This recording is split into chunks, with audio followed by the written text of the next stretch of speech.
Welcome back to political పంచాంగం. Sir, ఇంతకుముందు అవిశ్వాస తీర్మానం నుంచి కాంగ్రెస్ పార్టీ బయటపడుతుంది అని చెప్పారు, అలాగే జరిగింది కూడా. అయితే కిరణ్ కుమార్ రెడ్డి గారి ద్వారా ఆయన సీఎంగా ఉండి కాంగ్రెస్ని బయటపడేశారు అనుకోవచ్చా, లేకపోతే ఆయన జాతకం బలహీనంగా ఉంది అని ఇంతకుముందు చెప్పారు? అంటే ఆయన గెలిచినట్ట, ఇప్పుడు కాంగ్రెస్ పార్టీ గెలిచినట్ట? ఇప్పుడు మీరు ఇలా చక్కటి ప్రశ్న వేశారు. ప్రశ్న అయితే బాగానే ఉంది. అయితే ఇక్కడ ఏంటంటే కిరణ్ కుమార్ రెడ్డి గారి జాతకాన్ని మనం దృష్టిలో పెట్టుకుంటూ పార్టీ బలోపేతం అవుతోంది. ఆయన చేసిన అంటే ప్రభుత్వం చేసిన పథకాలపై కొంత బలోపేతం అవ్వడానికి అవకాశం ఉందండి. ఇప్పుడు చూడండి, 4 రకాలుగా బొత్స సత్యనారాయణ గారు అక్కడ సత్యబాబు గారు అంటుంటారు, అందరూ మన ఆంధ్రాలో మా వాళ్ళందరూ అంటుంటారు. సో ఆయన కొంచెం ఆవేశంగా మాట్లాడుకునే నిర్ణయాలు అక్కడ మనం చూస్తాం, మన అసెంబ్లీలో అంతా చూసాం కదా. అదేవిధంగా ఇక్కడ ఏంటంటే చిరంజీవి గారు కూడా సపోర్ట్ చేయడం, 17 ఎమ్మెల్యేస్ వీళ్ళందరినీ సపోర్ట్ 16 మంది చేయడం, ఇవన్నీ కూడా మనకి ఏంటంటే ఆ బలోపేతం చేసినట్టుగా కనబడుతున్నాయి. యాక్చువల్లీ 144 ఉండాలన్నప్పుడు ఒకవేళ కానీ 17 మంది అక్కడ దిగినప్పుడు ఆటోమేటిక్గా 130 కంటే ఎక్కువ లేదని బలం కాంగ్రెస్. అంటే ఎవరో ఒకరు సహాయంతో, ఇందాక కూడా మనం ఇంతకుముందు కూడా చెప్పుకున్నది, ఎవరో ఒకరు సహాయంతో ఆయన ఉన్నట్టుగా అక్కడ కనబడుతుంది తప్ప కాంగ్రెస్కి ఆ రోజు బలం చూపించే సమయానికి ఒట్టి కాంగ్రెస్కి అంత బలం ఉన్నట్టుగా మనకి ఎక్కడ కనిపించలేదు. అంటే ఇది కూడా ఏంటంటే ఒక మ్యాజిక్ ఫిగర్ వచ్చింది, ఆ మ్యాజిక్ ఫిగర్తో ఆయన నిలబడినట్టుగా కనబడుతుంది. అయితే ఆయన దశల వారీగా తీసుకున్నప్పుడు అంటే ఎప్పుడైతే బలహీన పడుతున్నాయి ఆయన జాతకంలోని, అప్పుడు ఏంటంటే ఆయనలో మార్పు వచ్చే కనబడుతుంది అనమాట. ఇప్పుడు తాత్కాలికంగా ఆ పర్టికులర్ డేకి చూస్తుంటే మనం ఆ రోజు కూడా చెప్పుకున్నాం, ఏమి జరగదు అనుకున్నాం.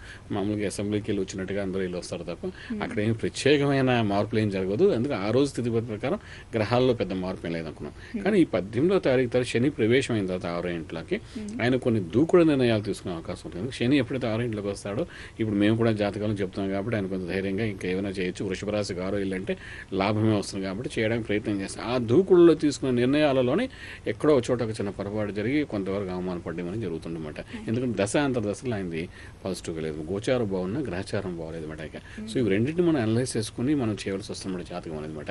సో అటువంటి పరిస్థితుల్లో ఆయన ఏమైనా దూకుడు నిర్ణయాలు తీసుకోండి. దూకుడు అంటే ఇంకేం లేదండి, ఇక్కడ కొన్ని నిర్ణయాలు తన సొంతంగా తీసుకుని అది యారగెంట్గా వెళ్ళడం. ఇప్పుడు కూడా ఆయన ఏంటంటే ఆయన తీసుకున్న మన రాష్ట్రంలో అందరూ చెప్పుకున్న విధానంగా కూడా ఆయన ఒక నిర్ణయం తీసుకునే దాంట్లో ఎవరికి ఏది తెలియని స్థితిలో ఉన్నామంట. అంటే కలుపుకోరుతనంతో అందరితో కలుపుకుని వెళ్ళట్లేని చాలామంది అంటున్నారు. కానీ జాతకంలో కూడా మనకు ఆ విధంగానే కనబడుతుందన్నమాట.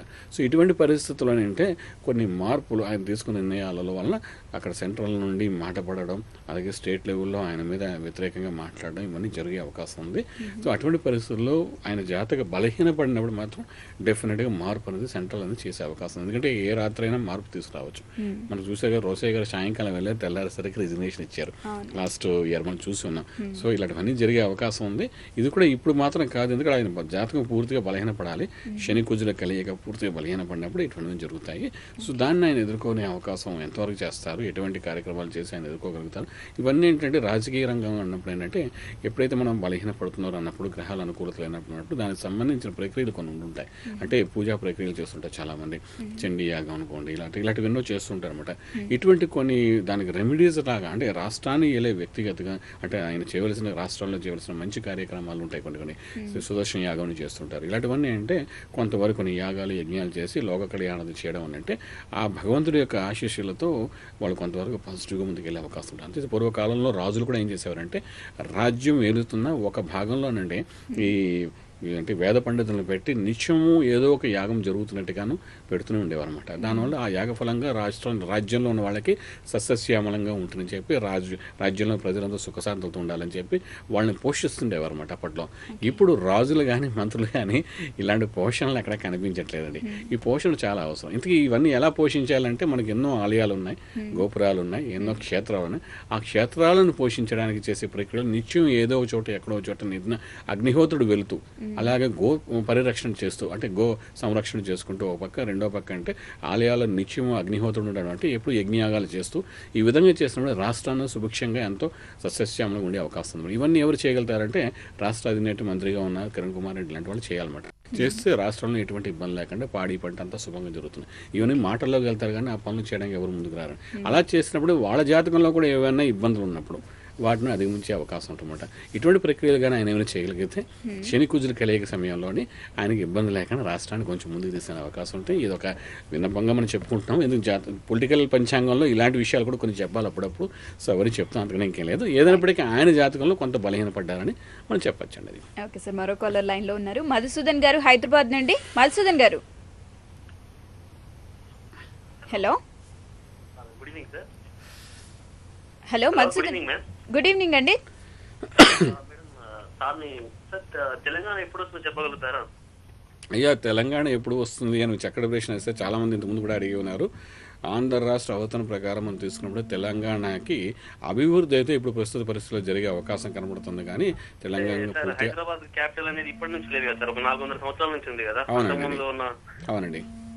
సో హైదరాబాద్కి ఎటువంటి ఇబ్బంది లేదండి, అది క్యాపిటల్గా అలాగే ఉంటుంది. తెలంగాణ అభివృద్ధి అయితే జరుగుతున్న ఇప్పుడున్న పరిస్థితి ప్రకారము తెలంగాణ ప్రత్యేకంగా మీ మ్యాప్లో ఒక గీత గీసి తెలంగాణ రావాలంటే ఆంధ్ర రాష్ట్ర అవతరణ లగ్న ప్రకారం అయితే అటువంటి పరిస్థితులు ఎక్కడా ఇప్పట్లో కనిపించట్లేదు.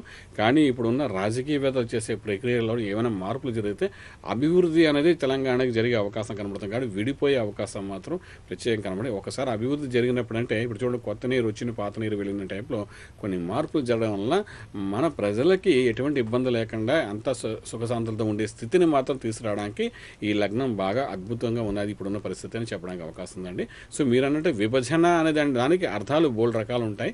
రాజకీయ విభజన అనేది రాజకీయ నాయకుల పరిస్థితులు బట్టి మనం చెప్పచ్చు.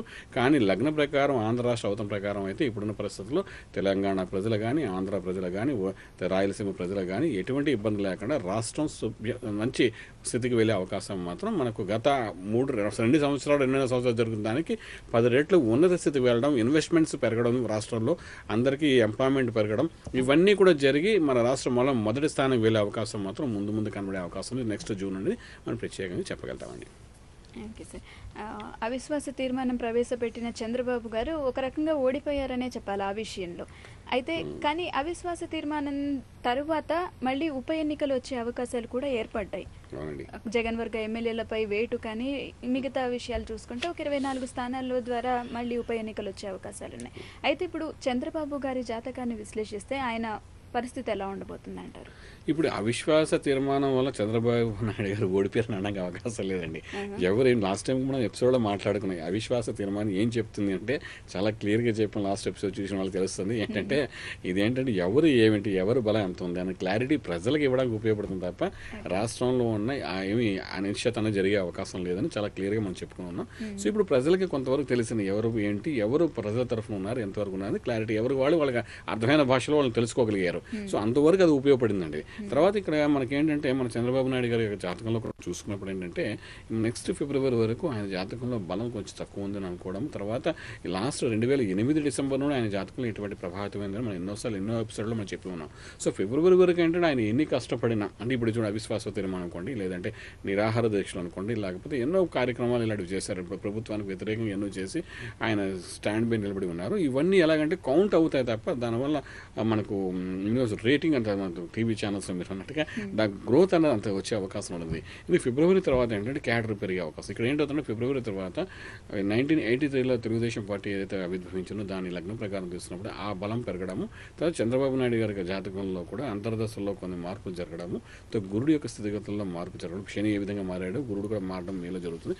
ఇవన్నిటి కాంబినేషన్లో క్యాడర్ పెరగడం, తర్వాత తను అప్పుడు తీసుకున్న నిర్ణయాలకు దాని కొంత బలం పెరిగే అవకాశం ఉంటుంది. అప్పుడు తీసుకున్న నిర్ణయ సమయంలో అటు చూస్తే మన్మోహన్ సింగ్ గారి యొక్క జాతకం బలహీనంగా ఉంది, ఇటు చూస్తే కిరణ్ కుమార్ రెడ్డి గారి జాతకం కొంత బలహీనంగా ఉన్న సమయం కాబట్టి ఇటువంటి పరిస్థితుల్లో ఏమైనా నిర్ణయం తీసుకుని ఏమైనా ఒక ఇంతకుముందు ఏవైతే ఆయన నిరాహార దీక్షలు అని చెప్పి ఇంకేవో దీక్షలు అని చెప్పి ప్రజల తరఫున నిలబడిన దానికి ఇప్పటి వరకు గత 2.5 సంవత్సరాలు ప్రజల తరఫున నేను ఉన్నానని చెప్పిన అది క్లారిటీ రావట్లేదు. కారణం అంటే ఈయన గ్రహాలు ఈయనకి అనుకూలించట్లేదు కాబట్టి. కానీ ఇవన్నీ ఏంటంటే మీరు ఈ విషయం మనం రాజశేఖర రెడ్డి గారి విషయంలో కూడా మనం చూసి ఉన్నాం. 2004 ముందు చూసాం. ఆయన ఎన్నో తిరిగారు, ఎన్నో ప్రజల తరఫున మాట్లాడారు. అప్పుడు కూడా అక్కడ మనకి ఆయన క్లారిటీ లేదు. కానీ 2003, 2004లో ఆయన పాదయాత్ర చేసినప్పుడు ఆ క్లారిటీ బాగా వచ్చింది అనమాట. సో ఆ విధంగా ఏంటంటే ఆ క్లారిటీ ఈయనకి చేస్తుంది నిజమైన పనులు అండ్ ప్రజల తరఫున రైతు తరఫున ఆయన ఉన్నారని క్లారిఫికేషన్ చాలా క్లియర్గా ప్రజల్లో నుండి వెళ్ళాలంటే దానికి 2012 ఫిబ్రవరి తర్వాత ఆ బలం పెరిగే అవకాశం ఉంది. కాబట్టి జాతకరీత్యా అప్పుడు ఆయన చేసే ప్రయత్నాలు కొంత సక్సెస్ఫుల్ అయ్యే అవకాశం ఉంది. Okay, thank you so much sir, మా స్టూడియోకి వచ్చి రాజకీయ పరిస్థితులను విశ్లేషించి చెప్పినందుకు. ఇది ఇవాల్టి పొలిటికల్ పంచాంగం. చూస్తూనే ఉండండి HY TV, feel the pulse.